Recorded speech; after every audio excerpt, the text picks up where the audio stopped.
The Midnight Hauntings.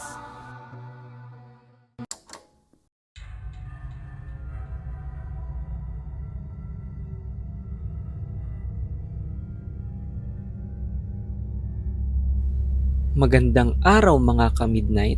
Ako si Rex.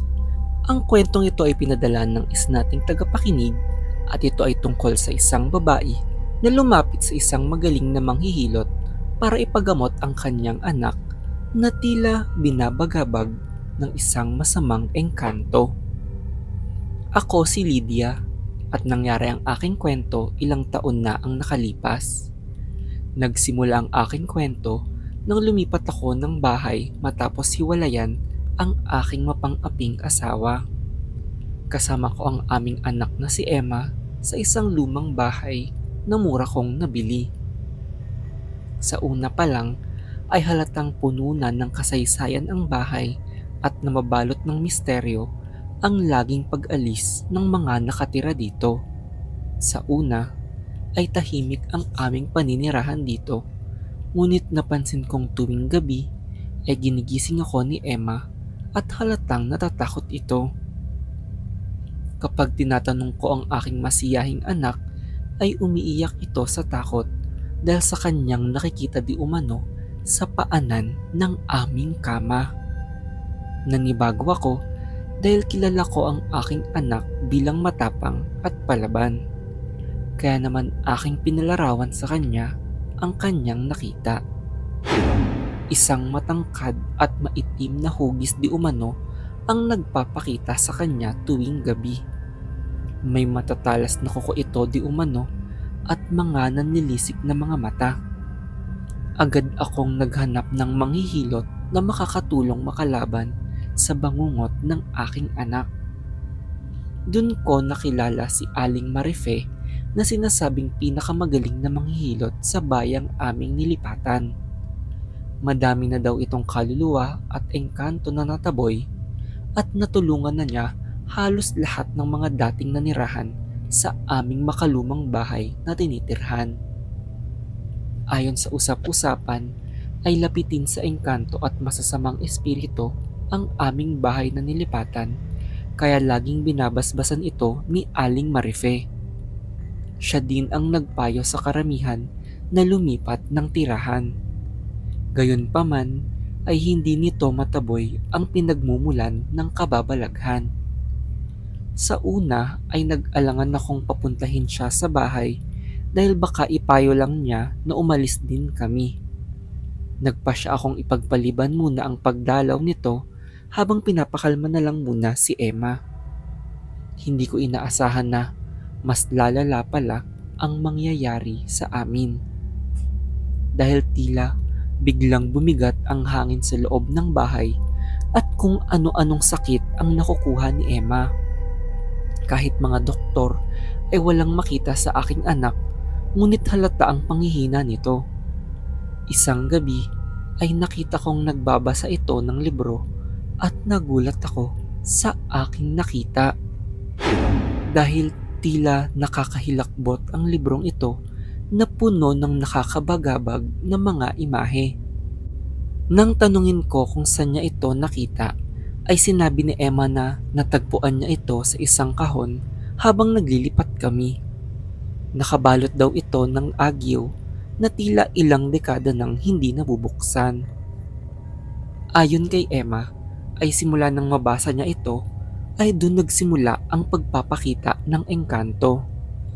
Sinubukan kong basahin ang libro, ngunit tila makalumang Latin ang sulat dito, kaya hindi ko ito naintindihan. Kinagabihan matapos ko itong basahin, ay naalimpungatan ako. Napasigaw ako nang tumambad sa aking harapan ang engkantong sinasabi ng aking anak.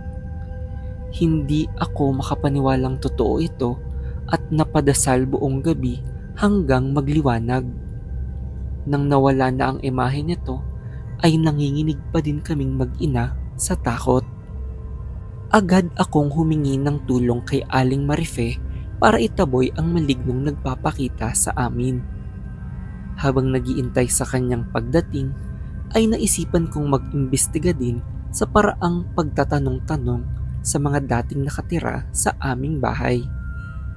Nagtaka ako nang kanilang sabihin na hindi ganon ang kanilang nakitang nagpaparamdam dahil mga kaluluwa ng mga namatay daw ang nagmumulto sa kanila. Wala din daw sa kanila ang nakakita sa nakakatakot na libro nung sila ay nanirahan dito. Kumalma ako kahit papano sa pagdating ni Aling Marife dahil naisip kong masosolusyonan na ang aming problema. Ngunit pagpasok pa lang niya ay sinabi na niyang malakas ang presensyang kanyang nararamdaman. Agad kaming nagumpisa ng ritual. Pinaliwanag ni Aling Marife na hindi lang pagmamasahe ang ginagawa niya bilang manghihilot. Kaya daw niyang magtaboy ng masasamang espiritu sa pamamagitan ng kanyang mga dasal. Nang mag-umpisa kami, ay biglang nanginig sa takot si Aling Marife. Paulit-ulit na sinabi ni Aling Marife na siya ay gumawa ng malaking pagkakamali. Maya-maya ay nagpakita ang presensya, ngunit naging malinaw na ang imahe nito. Hindi ito isang engkanto o kaluluwa, ngunit isa itong demonyo. At walang kapangyarihan ang manghihilot laban dito. Biglang sumigaw si Aling Marife matapos magpakita ang demonyo sa kanyang likuran. Maya-maya ay namilipit sa sakit si Aling Marife hanggang sa biglang umikot ang ulo nito hanggang sa ito'y nabali. Napasigaw kaming mag-ina at agad na tumakbo palayo. Nagsara ang mga pinto sa aming bahay at hindi kami makalabas, kaya sa kwarto namin kami nagkulong ni Emma. Nagyakap kami ng mahigpit sa takot na baka pati kami ay kunin. Doon ako biglang nagka-ideya nang makita ko ang nakakatakot na libro. Agad ko itong sinunog dahil naisip kong nagsimula ang lahat nang mabasa namin ito.